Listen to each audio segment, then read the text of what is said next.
They say the 1970s was the decade when movies crawled right inside your mind and started to rearrange the furniture. But what if the real terror wasn't the monster under the bed, but the creeping suspicion you can't trust your own senses? Get ready for a countdown where every shadow is a clue and paranoia is just the appetizer. Which 70s thriller shattered the boundaries between sanity and suspense? Stick around, because these films don't just twist your nerves, they leave them tangled for good. Don't Look Now, 1973. If Venice wasn't haunting enough on its own, Nicholas Roeg made sure you'd never stroll a canal again without feeling a chill. Don't Look Now isn't just a ghost story, it's a cinematic nervous breakdown, anchored by Donald Sutherland and Julie Christie, as grieving parents unraveling in a city that seems alive with secrets. Roeg shuffles time, memory, and trauma like a deck of razor-edged cards, building suspense from fragmented images and half-heard whispers. The film's atmosphere is oppressive but hypnotic, with Venice transformed into a labyrinth where grief turns every reflection into a potential omen.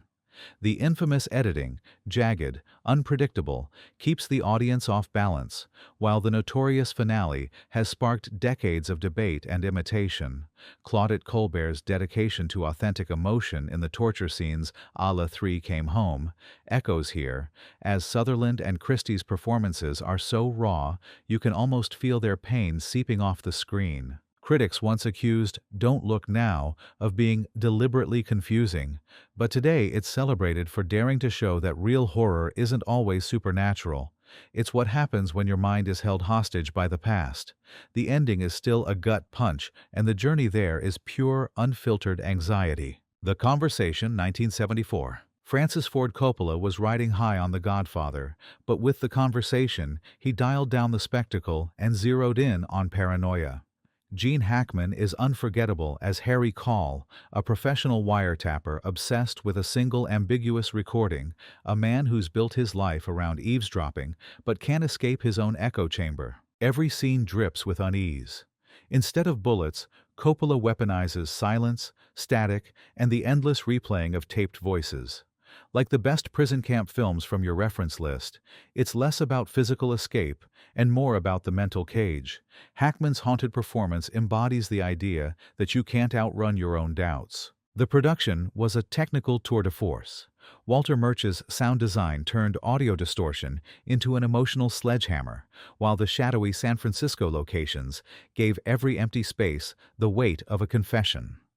The climax, when Harry finally realizes what he's missed, is one of the most quietly devastating reveals in 70s cinema. At its core, The Conversation is a meditation on the price of secrecy and surveillance, a film that asks, what happens when the listener becomes the listened to? It's a thriller for anyone who's ever wondered if the walls really do have ears, or if maybe the enemy is in your own head. Clute number 13. Alan J. Pakula's Klute isn't just a detective story, it's a deep dive into the fault lines of trust, fear, and obsession. Jane Fonda turns in a legendary Oscar-winning performance as Bree Daniels, a sex worker both tormented and empowered by the invisible gaze of a faceless stalker. Donald Sutherland's private eye, John Clute, is less a savior than a fellow passenger on a runaway train of anxiety. Pakula's direction wrings tension from every silence, every lingering look, every shadow lurking in a New York that's grimier and more dangerous than any postcard. Michael Small's score thrums beneath the surface, while Gordon Willis's cinematography, full of shadows and half-lit rooms, makes you feel like a voyeur, complicit in the very paranoia that grips the characters. What elevates Klute isn't just its plot twists or its moody visuals, but the psychological excavation at its center. Fonda's Bree is fractured, but ferociously real, never reduced to a damsel or a cliché. The film asks, how well do we really know anyone, especially ourselves? With its blend of noir and 70s rawness, Klute didn't just set the template for the modern psychological thriller. It proved that sometimes the scariest thing you can encounter is your own reflection in the dark. Sisters, 1972. Brian De Palma's Sisters takes Hitchcock's DNA, runs it through a kaleidoscope, and injects it with pure 1970s panic. Margot Kidder plays not one, but two unforgettable roles, conjoined twins separated by surgery but not by fate. When a brutal murder unfolds in plain sight, a crusading journalist tries to piece together the twisted reality, but every answer leads to a darker question. De Palma weaponizes split screens, jagged cuts, and Bernard Herrmann's shrieking score to turn déjà vu into a weapon. Like Camp on Blood Island from your reference files, Sisters is relentless, forcing the audience to question every angle and motive. The violence is shocking, but it's the psychological fallout, guilt, denial, double lives, that sticks with you. What truly sets Sisters apart is its willingness to blur the line between victim and perpetrator. The film's third act is a fever dream of hypnosis, gaslighting, and identity collapse, topped with a final shot that lingers like a bad omen. Critics were divided at release. Some found it sensationalist, others genius, but it's now recognized as a bold, brain-bending milestone that helped pave the way for modern horror's obsession with fractured minds. Play Misty for Me, 1971. Before Stalker became a staple of thrillers, Clint Eastwood unleashed Play Misty for Me, a film that took the casual horror of a wrong number and turned it into a waking nightmare. Eastwood's jazz DJ Dave thinks he's living the bachelor's dream until Jessica Walter's Evelyn, the ultimate superfan, flips from charming to chilling in the blink of an eye. What makes Play Misty for Me so effective isn't just the escalating violence or Evelyn's sudden mood swings, it's the creeping realization that safety is an illusion and obsession can live next door or in your own head. Eastwood's direction is taut, smart, and unflinching, echoing the commitment to realism seen in your reference films. Every intimate encounter and sun-drenched California vista is shadowed by impending doom. Jessica Walter's performance is the film's secret weapon, imbuing Evelyn with sympathy one moment and unhinged menace the next. The film's influence echoes through Fatal Attraction and countless other thrillers, but few have matched its raw nerve. The next time you think a fan's just being friendly, remember, the scariest monsters don't come out of the dark. They knock on your door in broad daylight. The Wicker Man, 1973. Forget the haunted house. The Wicker Man is what happens when the entire town is in on the secret. Edward Woodward stars as Sergeant Howie, a devout policeman lured to a remote Scottish island to investigate a missing girl. What he finds is a community that greets outsiders with unnerving smiles and celebrates ancient rituals with unsettling enthusiasm. Director Robin Hardy infuses every frame with a sense of sunlit menace, folk songs, maypoles, and seductive villagers, all masking something rotten beneath. The tension comes not from jump scares, but from psychological dissonance. Howie's faith clashes with the islanders' pagan beliefs, twisting his confidence into raw paranoia. Christopher Lee, as the charismatic Lord Summerisle, embodies danger hidden behind charm. The climax, one of cinema's most shocking, iconic moments, burning away any sense of safety you thought you had.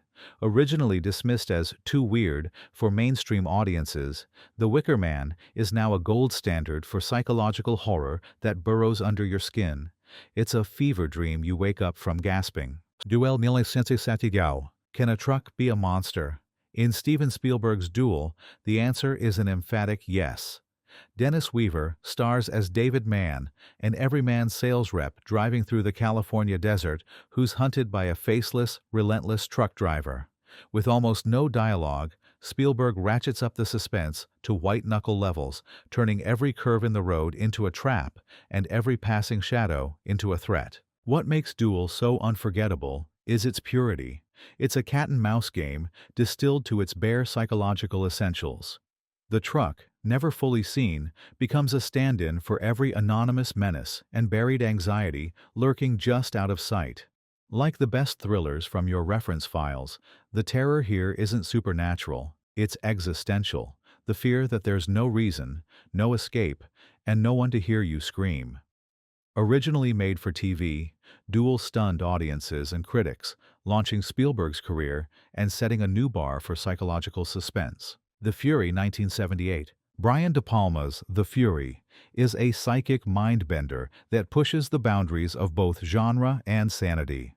Kirk Douglas plays a former CIA operative desperate to rescue his telekinetic son from a shadowy government agency, while Amy Irving's character is hunted for her own growing psychic abilities.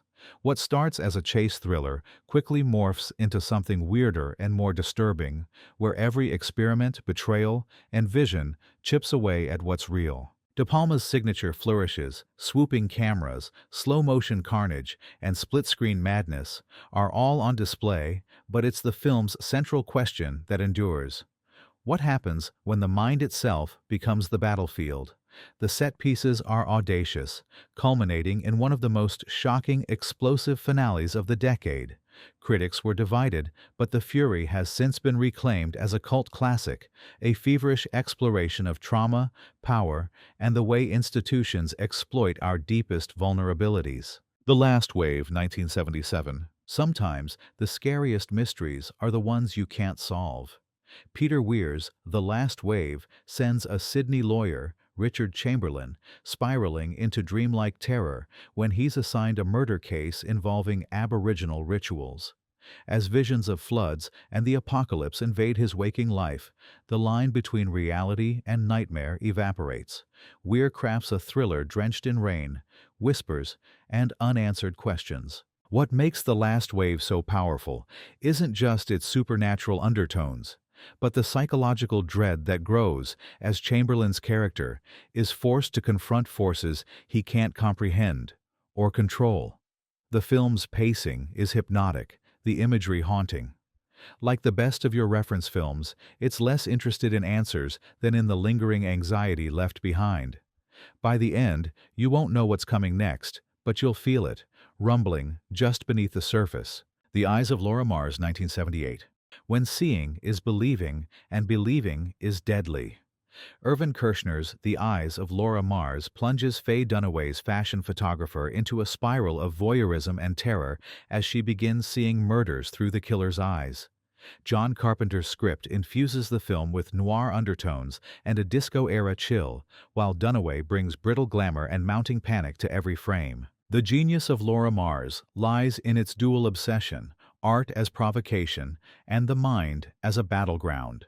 The film weaponizes the male gaze, twisting it back on the viewer, while Kershner's slick direction ensures that every flashbulb and shadow conceals another layer of threat.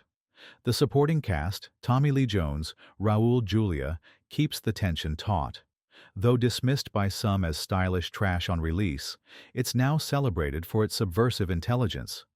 If you've ever felt watched when alone, this is the film that'll make you double-check the locks. Obsession, 1976. Brian De Palma's love affair with psychological suspense hits its operatic peak in Obsession. Cliff Robertson stars as a man haunted by the loss of his wife and daughter, lured into a labyrinthine conspiracy after meeting a mysterious woman who looks eerily familiar. Bernard Herrmann's swooning score, dizzying camera moves, and plot twists worthy of Hitchcock make Obsession a fever dream from start to finish. The brilliance isn't just in the mystery, but in the emotional spiral. Grief and longing become both clues and traps. De Palma blurs timelines and identities, challenging the viewer to question every memory and motive. The finale doesn't so much resolve the story as detonate it, leaving audiences stunned and breathless. At first dismissed as overripe melodrama, Obsession has since earned its place as a psychological thriller that dares to feel as much as it thrills. It's a reminder, sometimes the past isn't dead, it's not even past. The Tenant, 1976. If you think moving to a new city is stressful, try swapping apartments with a dead woman. Roman Polanski's The Tenant transforms a simple Parisian flat into a hall of mirrors where reality, identity, and sanity unravel one agonizing thread at a time. Polanski himself plays Trelkovsky, a meek, painfully awkward outsider who finds his neighbors suspiciously hostile and the walls almost literally closing in. Soon, Trelkovsky becomes convinced the building is conspiring to erase him and resurrect the previous tenant. The genius here is atmosphere. Polanski turns daily routine into a waking nightmare, using tight camera angles and off-kilter editing to distort space and time.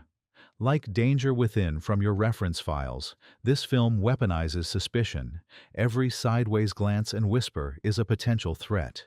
The boundaries between Trelkovsky's identity and that of the deceased woman blur disturbingly, and by the final act, you'll be questioning what's real and what's projection. On its release, The Tenant polarized critics. Some called it opaque and paranoid, others hailed it as a masterwork of psychological dread.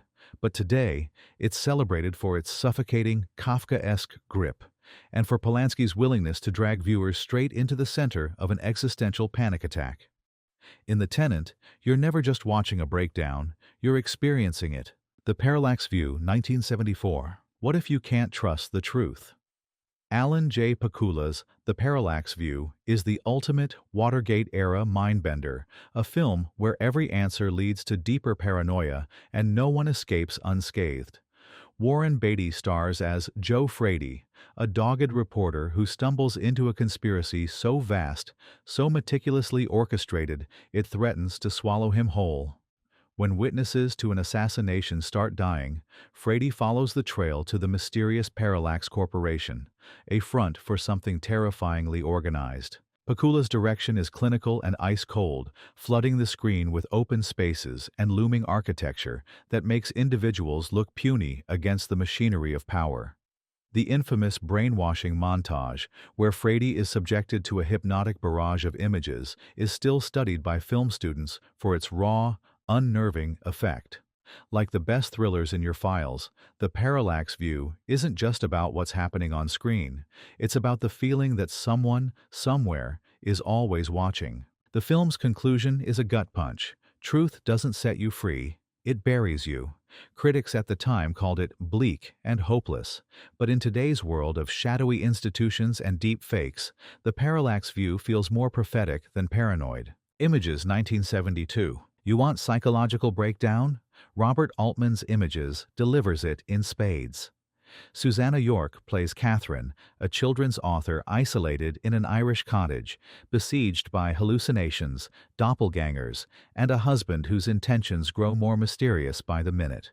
What begins as a retreat to heal quickly becomes a fractured odyssey through a mind on the edge of collapse. Altman directs with an almost surgical detachment, using disorienting sound design and jump-cut editing to keep viewers as off-balance as Catherine herself. The film's color palette, muted, overcast, always slightly wrong, turns rural Ireland into a psychological minefield.